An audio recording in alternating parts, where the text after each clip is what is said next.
पूर्व प्रधानमंत्री डॉक्टर मनमोहन सिंह के पार्थिव शरीर को आज उनके 3 मोतीलाल नेहरू रोड स्थित आवास पर ही रखा गया। कल यानी शनिवार को सुबह 8 बजे पार्थिव शरीर को कांग्रेस मुख्यालय ले जाया जाएगा, जहां पर कांग्रेस के कार्यकर्ता श्रद्धांजलि देंगे और यहीं से उनकी अंतिम यात्रा भी निकलेगी। कल सुबह 11 बजे पूर्व पीएम मनमोहन सिंह का अंतिम संस्कार हो सकता है। कांग्रेस मुख्यालय में उन्हें अंतिम विदाई दी जाएगी।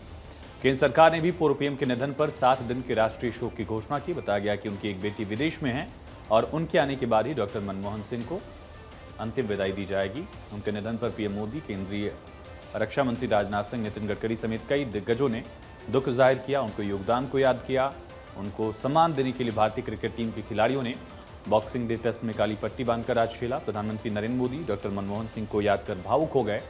राष्ट्रपति द्रौपदी मुर्मू ने उनके आवास पर पहुंचकर उन्हें श्रद्धांजलि दी।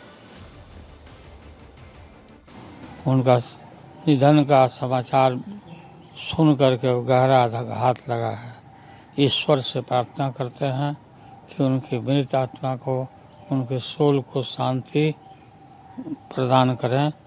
बहुत बड़ी कमी आएगी। उनको इकोनॉमिस्ट के रूप में दुनिया में जाने जाते थे।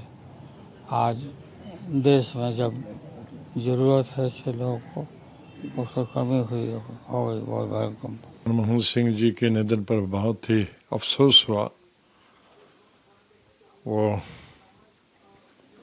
मेरे ख्याल में देश के पहले प्रधानमंत्री थे जो इकोनॉमिस्ट, और उनकी छाप पूरी दुनिया में पड़ी।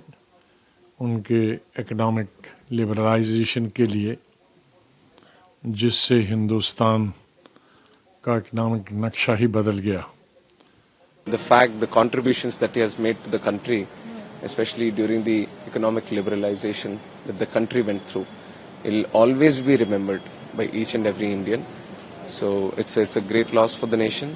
We all mourn with the family members. उनका जाना एक क्षति तो है, लेकिन ये एक समय भी है इस चीज को याद करने का कि राजनीति में सोच समझ से नीति बनानी, सभ्यता से बनानी, किस आचरण से बड़े बड़े राजनेताओं को रहना, इसका एक बड़ा उदाहरण रहे डॉक्टर साहब। हे डॉक्टर मनमोहन सिंग यांना जातो। एक अत्यंत सचोटीचा, प्रामाणिक नेता, प्रशासक,